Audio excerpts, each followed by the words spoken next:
Thank you, Mr. President, for that very kind introduction. Fellows and guests, I can claim to share one trait with the famous late 18th century naturalist and curate of St Mary of Selborne. Not, of course, his powers of observation, originality and scholarship, but delay in publishing research. He took more than a decade, and I've taken 4. To invoke Martin Carver's useful concept, our reasons are of archaeographical interest, defining archaeography as the study of the developing discipline of archaeology. Gilbert White justified delay by his belief that the rounded picture of a place should include antiquities as well as flora and fauna. That upset some contemporaries. Reverend John Mulso, a friend from student days at Oriel College, wrote to him on 21st of September 1780, "Dear Gil, pray does your book come out this winter?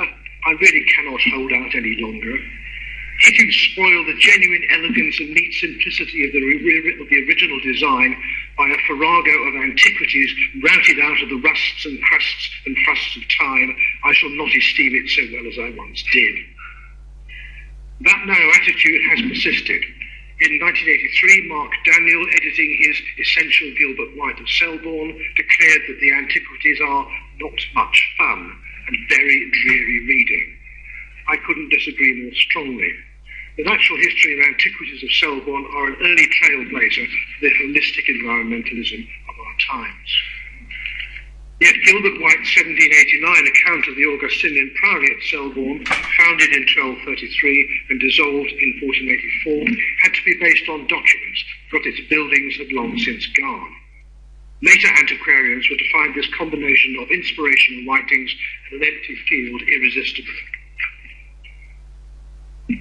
My own excuse for delay has an archaeographical dimension. In 1969, our past president, Sir Barry Cunliffe, then a stripling professor at Southampton University, saw that excavations begun in 1953 needed taking in hand. I was then lecturing at Portsmouth Polytechnic, and Barry asked me to take charge, close them down, and publish. Trial trenching in 1970 to 71 produced a framework for earlier work. In 1972, I moved back to Bedfordshire as one of the new county archaeologists. This put Selborne Priory largely on the back burner until about 3 years ago. But then a good cooking temperature was achieved thanks to support from the Hampshire Field Club, the Mark Fitch Fund and the Robert Kiln Trust. It is neither excuse nor justification, but the forthcoming monograph, with a printing grant from English Heritage, ought to be far better than anything that could have been done in the early 1970s. Excavation reports, like small boys, as my mother used to tell me, should be seen rather than heard. So I'll offer some rusts and crusts and frusts from the story of the Priory and its investigation. First person to look at, under the heading of Dramatis Personae, is Peter des Roches, Bishop of Winchester, who is an interesting monastic founder. Now, this is traditionally his monument, but it may possibly be his predecessor, Geoffrey de Lucy. Anyway, Peter was Bishop of Winchester from 1205 and Chief Justiciar of England in the last years of King John.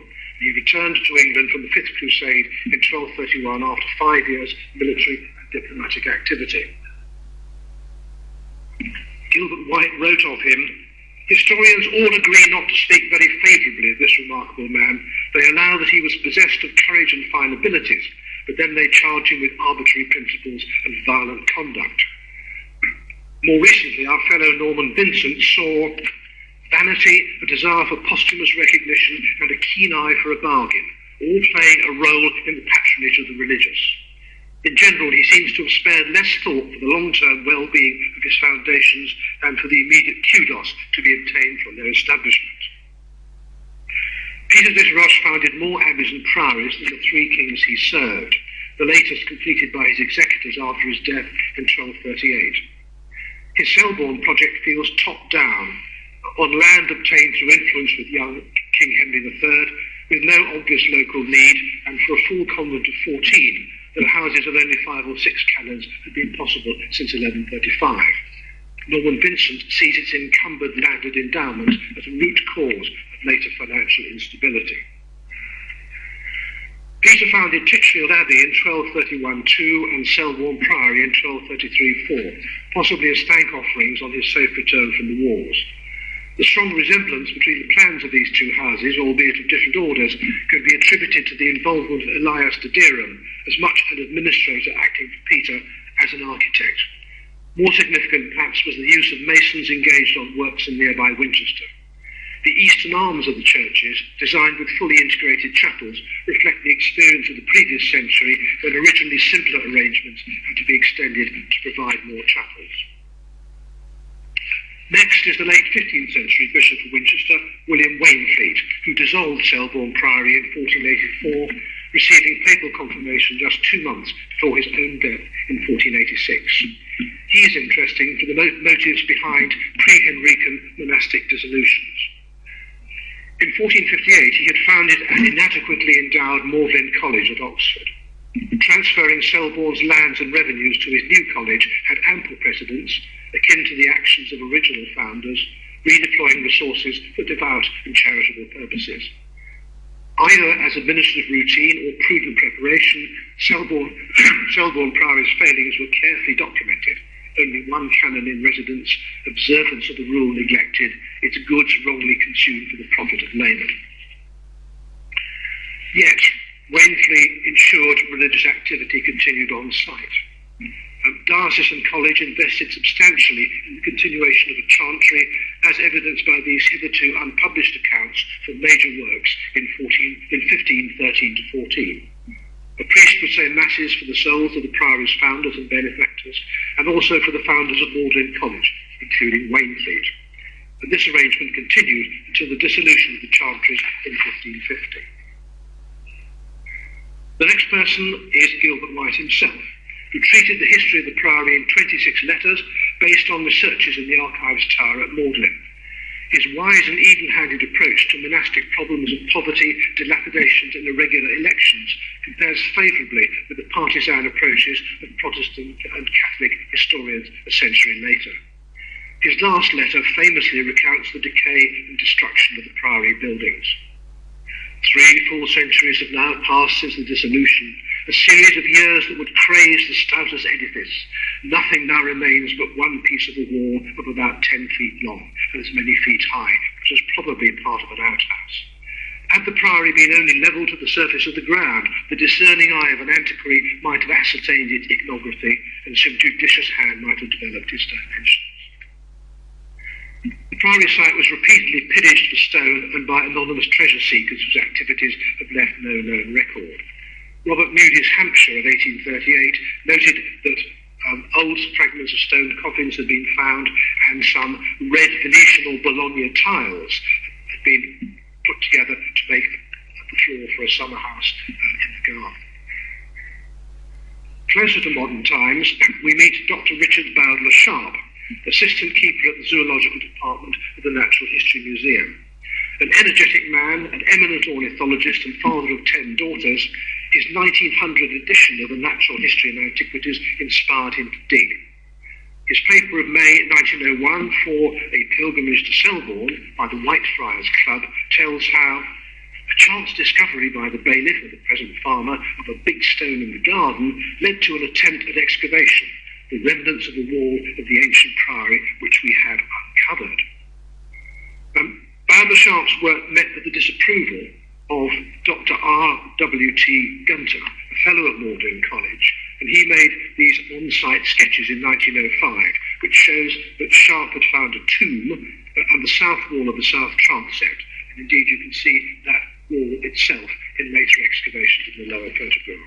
But unfortunately, the Gunter sketch is the only record I've been able to discover of Bowdler Sharp's work. Bowdler Sharp's work was apparently unknown to the Reverend Dr. Walter Sidney Scott and the Reverend George Knapp.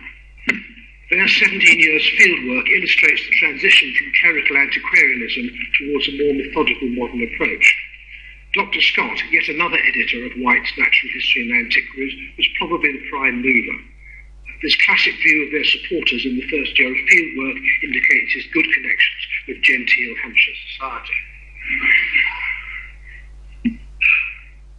But George Knapp was the main figure. He was then vicar of the neighbouring parish of East Weldon, incidentally the benefice held by the last chantry priest in the 16th century.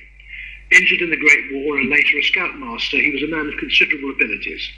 He became an authority on medieval floor tiles, was aware of the need to consult experts, and probably knew more of contemporary archaeological best practice than his surviving site records often suggest. A kindly man and known affectionately as Uncle George, he may have sometimes found it difficult to control an enthusiastic volunteer labour force. His death in 1971 sadly removed the opportunity to consult him about the results of his work. That work was largely recorded in day books of varied quality and completeness, often saying as much about who was digging and the weather as about what was found. Initially, there was lots of wall following, and latterly a grid system inappropriately tight for a regular monastic layout. Some areas, notably the chapter house, were excavated several times.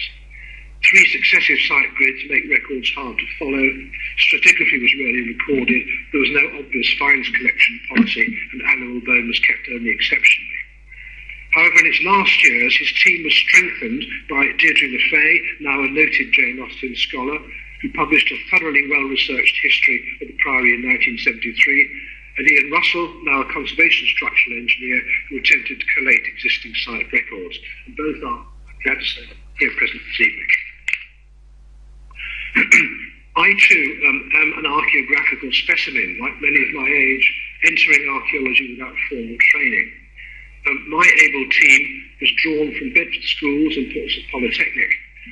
The girl in red there is now a GP in Bristol approaching retirement, and the small boy on my shoulder has one about the same size of his own now. We dug linear trial trenches, confirmatory spot excavations, and re-excavated the South Transept chapels. Our recording by trenches and contexts was a generation on from what had gone before at Selborne, but predated the rigours of full-blown single-context planning being developed elsewhere. Though monastic landscape archaeology largely developed later, George Knapp's people were aware of that dimension from the obvious earthworks near the excavation site and the spectacular countryside around generally. There is an idyllic walk from the parish church at Selborne to the Priory site by way of what is romantically known as the Via Canonorum. I didn't attempt myself to expand the project into the landscape, but inherited useful survey data, which I've been fortunate to discuss remotely with Christopher Taylor and on site with Graham Brown. The lack of obvious precinct limits raises the question of how well defined they were originally on a countryside site over a mile from Selborne village itself. Possibly the eastern side was the long narrow ditch J, if you look at the letters on the plan. Z, Priory Lane, may represent the south and west boundaries unless it is a post-monastic route accessing Priory Farm. In the north it may have been the stream, or further north what is now the woodland boundary at Y. The site of the gatehouse is unknown, but a good candidate is the stream crossing at P. Water management at Selborne can be only partly understood from the available evidence. The main claustral buildings were on the southeast slope of the small valley through which the Oakhanger stream runs from southwest to northeast. There was a need to manage water flowing through the valley and down the slope where the Priory stood, take rainwater away from the buildings, supply the community and feed fish ponds. West of the site, a little further up the valley, is a dam associated with possible building platforms, perhaps for a conduit house regulating water flow. The record of earthworks, which you can see in this Cambridge aerial photograph, raises the wider issue of which of these are medieval and which of them are post-medieval. The Great Ditch of the Priory is mentioned in 1250, and there are moats on the southeast and northeast side of the Priory, together with the Oakhanger stream, which form an enclosing triangle. Yet the post-medieval Priory farmhouse, adjacent to the former monastic site, was of relatively high status at parish level, and a garden laid out alongside it probably adapted and enlarged whatever had been there previously. Fully distinguishing the two periods of remains is a task yet to be tackled. Another task is to elucidate the history and archaeology of the mill site. The mill is documented at the Priory in 1463, and presumably that is the same as recorded in the survey of 1677 from Magdalen College. A century later, Gilbert White noted abandonment due to lack of water, though the miller's house was still standing. Christopher Taylor has suggested that the mill was kept going through a series of modified leads, and that is a starting point for some more detailed fieldwork by someone.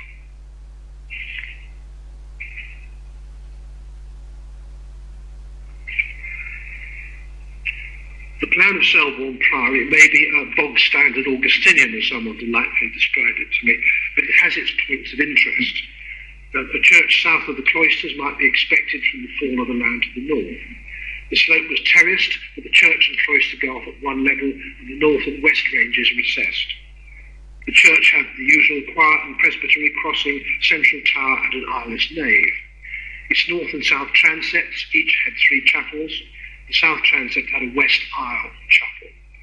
The evidence of plan and fittings, architectural stonework and window glass particularly, points towards a substantially 13th century complex with relatively few subsequent modifications.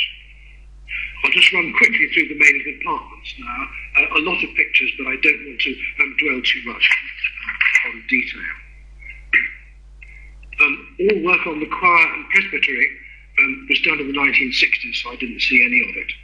The 6 burials then found, presumably high status, if originally marked by above-ground monuments, may have restricted its liturgical use, pushing the actual choir function back further west into the crossing, though there was a substantial altar base.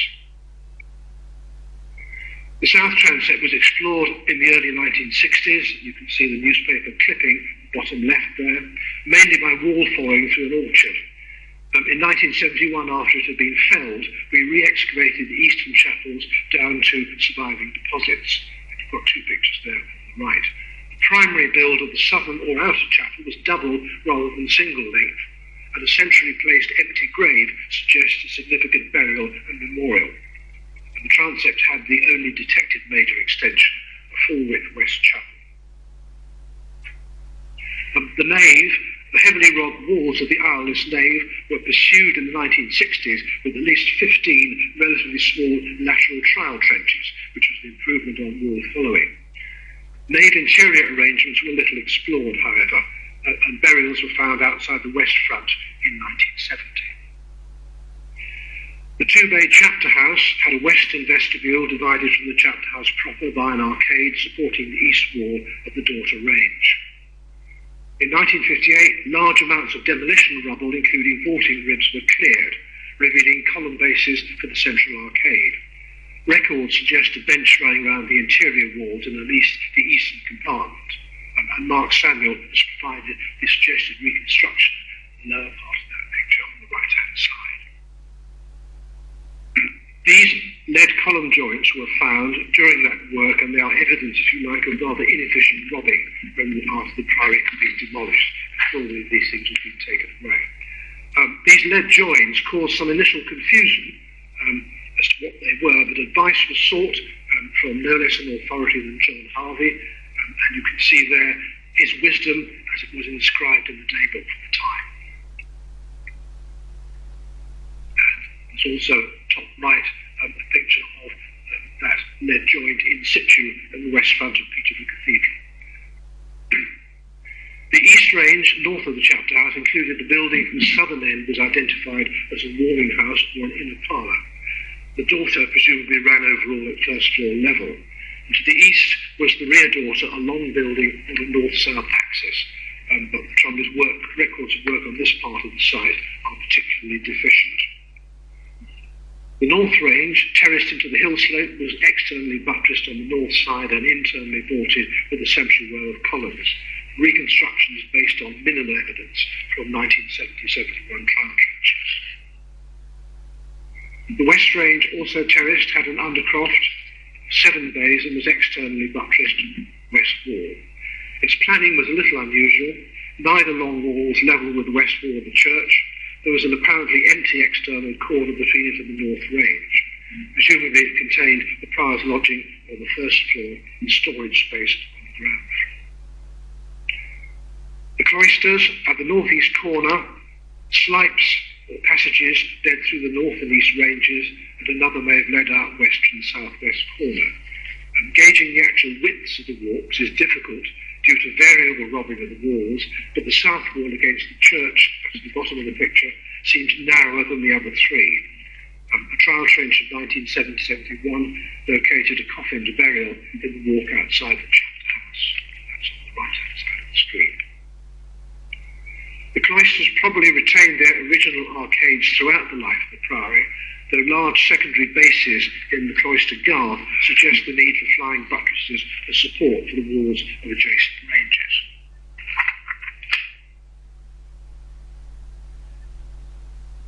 That is the layout as we know it now, but the original discovery was far from straightforward, and in reviewing it, it does rather bring to mind a horizontal version of Gerard Hoffnung's famous bricklayer's lament. This photograph and plan of 1958 show how until 1961 it was assumed with increasing difficulty that the church was north of the cloisters instead of south, which it really was. Following slides, the compartment names ascribed to things were found are in red, and the actual identities are in blue. The first trenches of 1953 on the west side of the Priory, that's on the bottom right-hand side of the screen, found but did not investigate walls that can now be recognised as the West Range. The second set of 1953 trenches on the east side of the field, that's on the left side of the screen, found a square-ended structure, and not unsurprisingly, two clergymen identified it as the choir, although it in fact was the chapter house. This prompted a search for the west end of the nave back on the opposite side of the field. What they did find did not resemble a west front. It was actually the northwest corner of the cloisters, and the project there petered out in general puzzlement. Sensibly, this led to a big cross-section trench right across the field to try and sort out where they were in 1958 and 1959. And it was dug by a tough but elderly local called Skipper, who worked for tobacco money. But the wall footings of the robber trenches he found failed to fit the existing hypothesis. Further clearance in 1959 of the real chapter house on the north transept led to the correct suggestion that the choir was really the chapter house, but it merely shifted expectations about the site of the choir further north. And there, a trial trench found the northeast corner of the warming house and greeted it as the east wall of the south transept.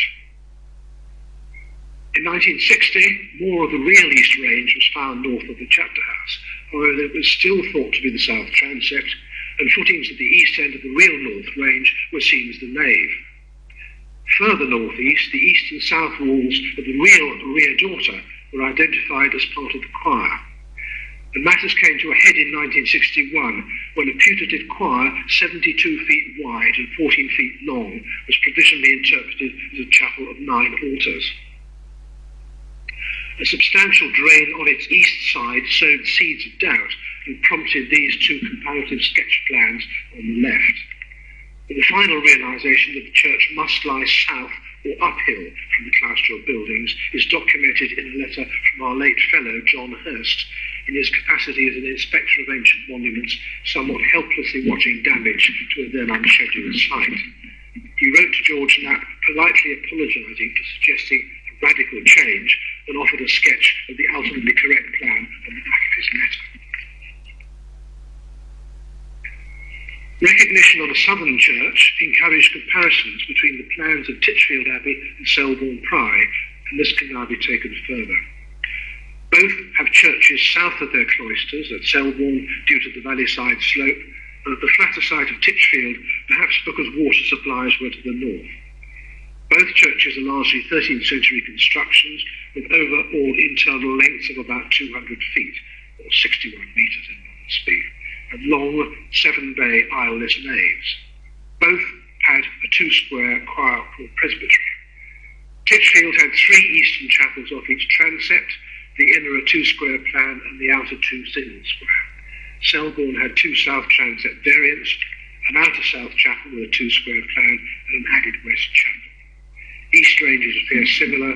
Both chapter houses were 2-square in plan, though seemingly Titchfield's aisled room had 4 pairs of columns to Selborne's single pair. It's tempting to assume construction started first at Titchfield. using a layout template varied at Selborne to adapt a flat side plan to a terrace situation. But there is a documentary problem. The grant of land from the King for Selborne in May 1233 was, quote, to enlarge the abbey and the buildings thereof, which the said bishop has founded there. The foundation charter dated 20th January 1233-34 refers to canons established at Selborne, implying the existence of buildings on the site. Perhaps the wording of the legal documents was formulaic rather than accurate. Perhaps foundation was contemplated earlier, and Peter Desros agents commenced site work in advance of land acquisition and charter issue, possibly even while he was still abroad. Mark Samuel's study of the architectural stonework shows it is consistent with the foundation of 1233, but scanty evidence for post-13th century work. He sees the early Gothic of Selborne having affinities with the Eure-et-Loire to the east and the West Country School to the west. The cloister arcade reflects the cross-channel trade in prefabricated marble cloister elements. He argues that in planning terms, Selborne occupies an intermediate size class, together with the priories of Repton, Torre and Bayham, where the cloister was based on a 100-foot square. Mark's reconstruction of the priory in the later 15th century is not without archaeographical implications. My own overall plan, assembled from a variety of hand-measured records, highlighted anomalies due to either recording error or the difficulty of locating narrow upstanding walls and broader robbed footings. These were highlighted by comparison with Mark's as-laid-out plan based on the rotated square. We have agreed to bequeath the two versions for posterity. Just as Gilbert White's contemporaries felt that crusts of antiquity got in the way of natural history, so archaeological understanding of the site tended to be obscured by speculation about the evidence for documented individuals. Rather than describe the work of an energetic dowser in 1966, or the mystic experiences of a lady from Hastings in 1962, I'll talk about two burials and one fish. Early in 1953, burial 1 was found near the internal northeast corner of what was later recognised as the North Transept. Strands of black wool outside the leg bones and traces of woolen cloth near the skull do not survive. A bronze buckle with pieces of leather adhering lying just below the intertwined finger bones was tentatively dated by the British Museum to the late 15th century. The bones were not removed from the grave, which was refilled after a service at which Dr. Scott officiated. A coffin-like stone oblong built on the site of the grave was floored with some of the best decorated floor tiles set in hard cement. By 1971, their surfaces had begun to disintegrate. At the time of discovery, the burial was widely publicised as one of the last priors, Thomas Fairwise, who had died in 1472 after less than a year in office. Assuming it actually was a prior, the dating of the buckle narrows down the list of possible owners, but there is no other evidence for a specific individual. It could equally well be Prior Morton, who died in 1471, or Prior Byrne, who died after 1478. This seems to be a case of seduction by the romance of the name. Trowel trenching for the choir in 1962 found burial number 2 near the south wall, and Brian and Sheila Gittos advised that the coffin dates to the 13th or 14th century. It was a good fit for the skeleton of a female laid out with arms crossed over the lower chest, and she came to be known as the Unknown Lady. The bones were sent for examination to specialists who were divided as to whether the two holes in the right and left temporal squama were evidence of trepanning or merely post-mortem damage. A young Mr. D. R. Brothwell was of the latter persuasion. There were initial hopes that this female burial near the main altar was one Joan Lefolk, whom the prior and convent sought to have exhumed from the churchyard at Greatham and reburied at Selborne in 1274. These hopes were dashed by the discovery of evidence that the Priory's petition was unsuccessful. And the annual report for 1962 noted that research by some of our diggers now at universities has proved that she cannot be Ayla Longspay II, founder of a chantry at the Priory in 1284, as she was buried in the Abbey Church of Oseley near Oxford. The mystery persists, but presumably she was a benefactress or a Corrodian, or both. The third item is a floor tile with a rare design of de poisson or passant. The story goes that about 1250, the new priory was visited by Richard, Bishop of Chichester, an old college friend of the first prior, John de Witch. They went to the fish pond to catch some supper. There was no success until the prior's brother asked Richard to give a blessing, which miraculously enticed a pike over 3 feet long from the water. Christopher Norton has shown that this design, unique to Selborne, belongs to the earliest tiles group of the mid to late 13th century, and he wonders whether it was a special commission. St Richard of Chichester was still valued by the Priory in 1442, when a list of its holy relics included his chafing dish, comb, and one of his finger joints.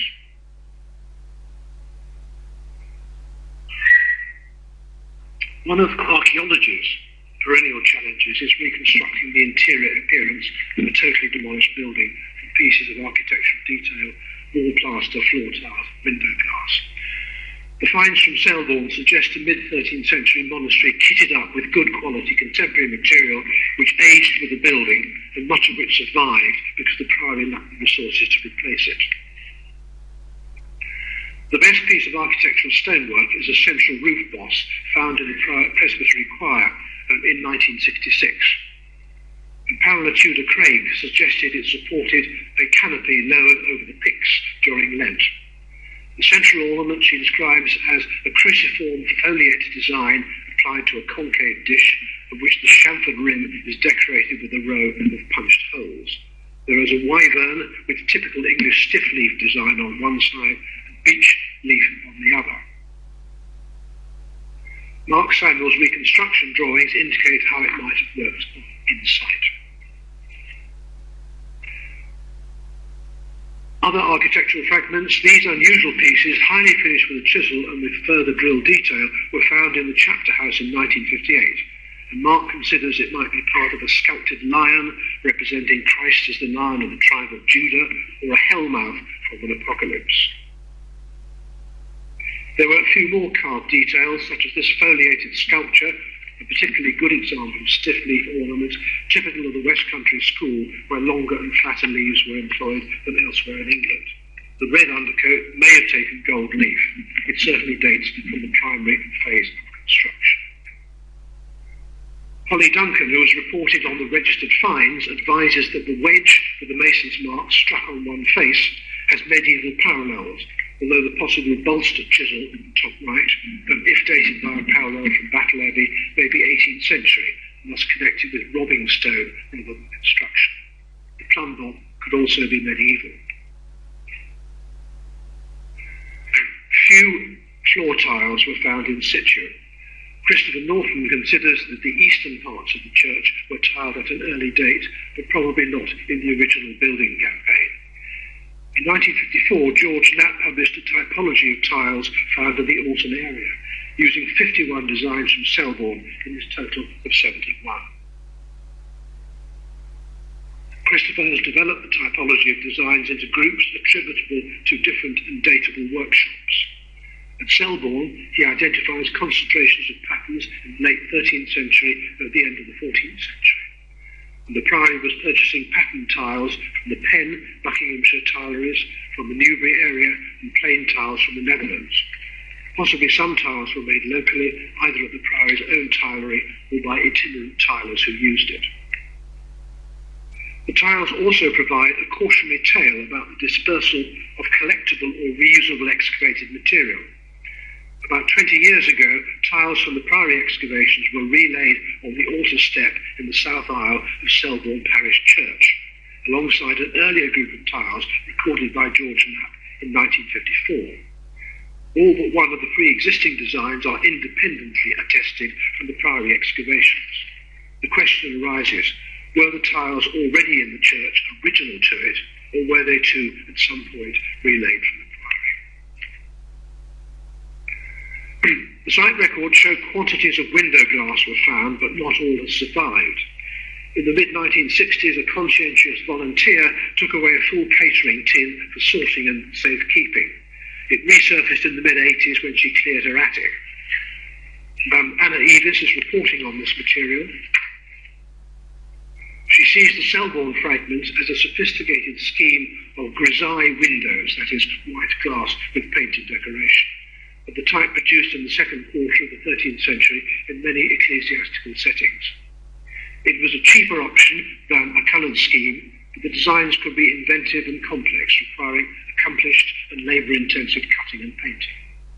Basic elements include stylised foliage, curving stems, trefoil leaves, bunches of grapes on cross-hatched ground, trefoil frieze borders, quatrefoil borders, coloured medallions and fillets. And there's a series of quarry designs such as cinquefoil flower, trefoil foliage sprays and so on. The closest parallels are Salisbury Cathedral, 1228 to 1250, where at least 20 designs were used to glaze the windows of the nave of aisle. The Clarendon Palace, possibly the King's Chapel, glazed around 1240. The lead window cames, what kept the glazing in place, are being studied by Joe Dillon. Again, not all that was found has survived, but the collection does include an unusually large proportion of ferramented ties, which you can see in the bottom left-hand side of the slide. What these and the piles of window glass found in the 1950s and 60s say about the process of dismantling the Priory deserves further study. Survival of wall plaster is less good, only 2.36 kilos, though the notebooks refer to greater quantities. Evelyn Baker reports that the main decorative theme is mock ash with joints in narrow, mainly red but sometimes black lines. A few small fragments hint at a more elaborate scheme.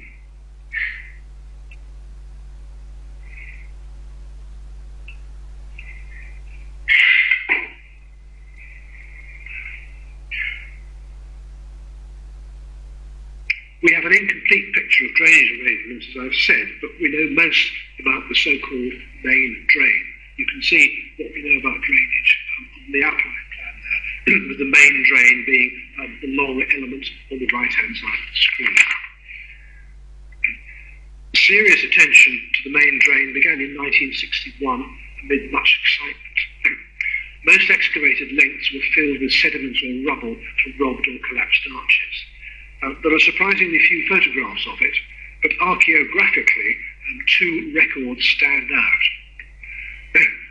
This records the efforts of the most devoted drain follower, which were recorded on page after page of the notebooks, telling you he was digging, but not actually what he was finding, which is very, very irritating. And this classic notebook entry about Celia's daring do, pluckily penetrating up the sewer for a distance of 15 feet, exemplifies the scouting spirit of pre-health and safety at work times. In 1970, we re-excavated a part backfill trench.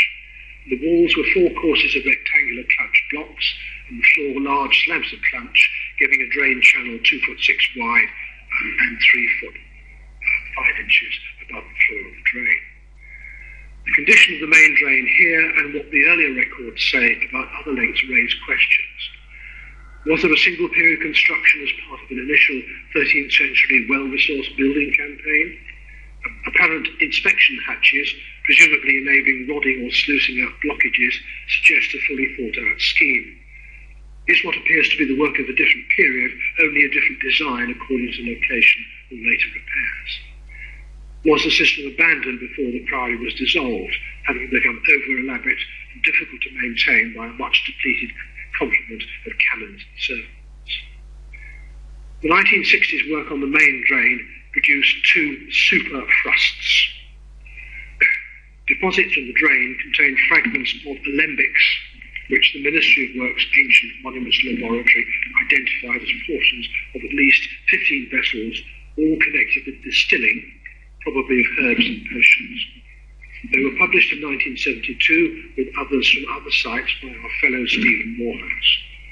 Other vessels used in distillation and alchemic practices were later identified amongst the pottery and vessel glass.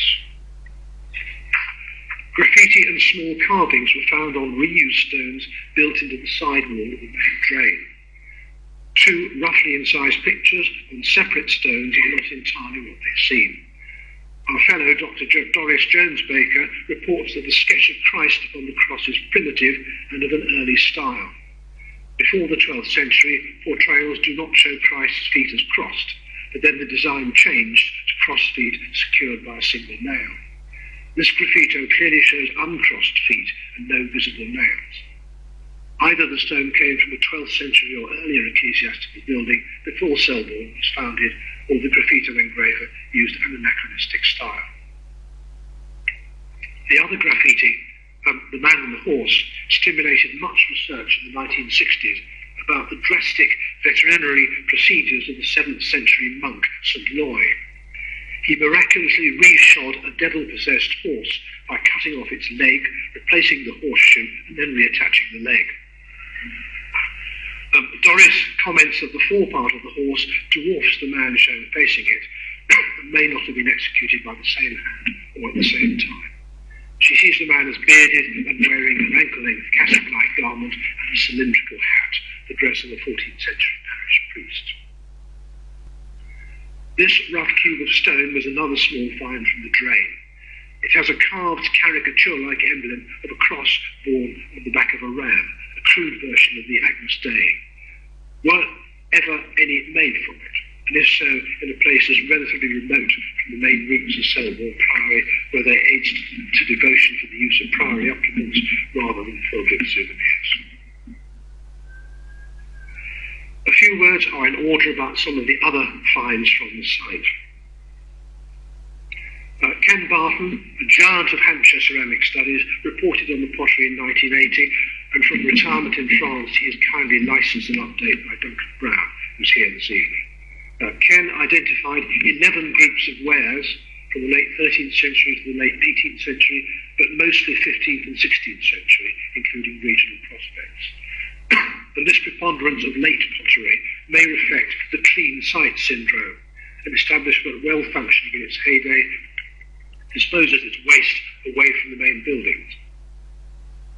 So the archaeological record is dominated by relatively late material from its later understaffed and unorganised decades. 18 of 25 recorded coins survive, and Richard Keller has reported on them. George Knapp consulted the experts of his day, and the site archive has notes from Michael Dolly and Stuart Rigoff. It is a large group despite the technical deficiencies of the excavation and the lack of metal detectors. It is also a good range from a long cross-cut halfpenny of Henry III, struck 1248-50 close to foundation, to a now lost silver groat of Mary Tudor shortly after dissolution of the Chantry and final demolition. An intriguing item is bottom left, the coin weight for an English rose noble. Polly Duncan's study of the registered finds drew upon quantities of comparative material published in recent decades, especially from London, and the work of people like the sorely missed Joan Egan. Some small finds raise the issue of who lost them, whether canons, their servants, or visitors, such as this spearhead and also an arrowhead, probably dating to the 13th century. And a later medieval harness mount here on the right-hand side, and a rumbler bell. One of two domino pieces was found in the choir, but post-dissolution robbing activity seems a more likely explanation than the bad monastic behaviour noted in Bishop William of Wyckham's injunctions of the 1380s.